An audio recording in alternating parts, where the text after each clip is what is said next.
এজন মানুহৰ উন্নতিৰ ক্ষেত্ৰত সদায় এনে কিছুমান মানুহৰ হাত থাকে যিটো আমি কেতিয়াও স্বীকাৰ কৰিব নিবিচাৰোঁ। আমি ভাবোঁ তেওঁ মোৰ কাৰণে কি কৰি দিলে, যি কৰিছোঁ সকলো মই নিজেই কৰিছোঁ। কিন্তু যিদিনা সেই মানুহজন আমাৰ জীৱনৰ পৰা গুচি যায় বা নাইকিয়া হৈ সেইদিনা বুজা যায় আচলতে তেওঁ আমাৰ কাৰণে কি কৰি আছিল, কি সহায় কৰিছে। যেনেদৰে আহাৰ মাহত প্ৰখৰ ৰ'দত এজন খেতিয়কে পথাৰত কোৰ মাৰি আছে, দূৰ দূৰলৈকে কোনো খোৱা পানীৰ ব্যৱস্থা নাই, দূৰ দূৰলৈকে গছ গছনি নাই। হঠাৎ যদি এই খেতিয়কজনৰ পিয়াহ লাগে, পানী খাব মন যায়, ভাগৰ লাগে, কি কৰিব তেওঁ?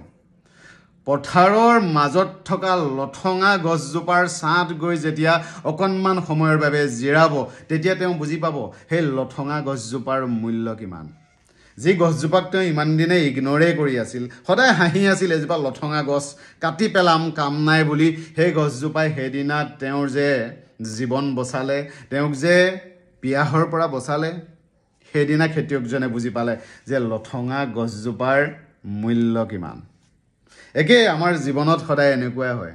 আমি জীৱনত আগবাঢ়ি যাওঁতে, জীৱনত উন্নতি কৰি গৈ থাকোঁতে বহু দূৰত গৈ ভাবোঁ মই বহুত সফল হ'লোঁ, সকলো মই নিজে কৰিলোঁ, মই বহুত টেলেণ্টেড হয়।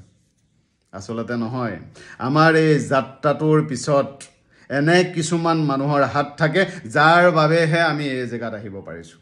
উদাহৰণস্বৰূপে আজি যে মই মোৰ চাকৰিটোক লৈ গৌৰৱ কৰিছোঁ, মা দেউতাই যদি মোক স্কুললৈ নপঠালেহেঁতেন। কিন্তু চাকৰিৰ উন্নতি কৰাৰ সময়ত জানো মই মা দেউতাৰ কথা মনত পেলাইছোঁ যে মা দেউতাৰ কাৰণে আজি মই এই জেগাত আছোঁ।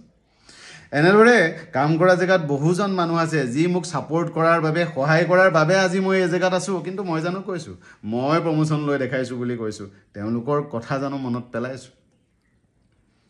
তেনেকৈ বিভিন্নজন মানুহৰ আমাৰ জীৱনত হাত থাকে। মোৰ যদি সেই গুৱাহাটীৰ মৰমৰ বাজনী নাথাকিলেহেঁতেন, যি মোক গুৱাহাটীলৈ লৈ গৈছিল, তেতিয়া হয়তো আজি মই এইটো চাকৰি কৰি নাথাকিলোহেঁতেন, এই জেগাত নাথাকিলোহেঁতেন। সেইকাৰণে আমাৰ জীৱনত যি হয় তাৰ আঁৰত কোনোবা নহয় কোনোবা মানুহৰ হাত থাকে। আজি যদি মোৰ পত্নীয়ে মোক ছাপোৰ্ট নকৰিলেহেঁতেন, এই সুন্দৰ পৰিৱেশটো কাম কৰাৰ নিদিলেহেঁতেন, মই জানো উন্নতি কৰিব পাৰিলোহেঁতেন? মই জানো বিন্দাছ এনেদৰে কামত আগবাঢ়িব পাৰিলোহেঁতেন? নোৱাৰিলোহেঁতেন। তেতিয়াহ'লে এই উন্নতিবোৰ জানো কেৱল মোৰ বাবে? সেইকাৰণে কৃতজ্ঞ হৈ থকা প্ৰয়োজন আমি মা দেউতাৰ ওচৰত, কৃতজ্ঞ হৈ থকা প্ৰয়োজন শিক্ষাগুৰুৰ ওচৰত, কৃতজ্ঞ হৈ থকা প্ৰয়োজন প্ৰেৰণা দিয়াজনৰ ওচৰত, কৃতজ্ঞ হৈ থকা প্ৰয়োজন কামৰ ক্ষেত্ৰত আগবাঢ়িবলৈ সহায় কৰাজনৰ ওচৰত।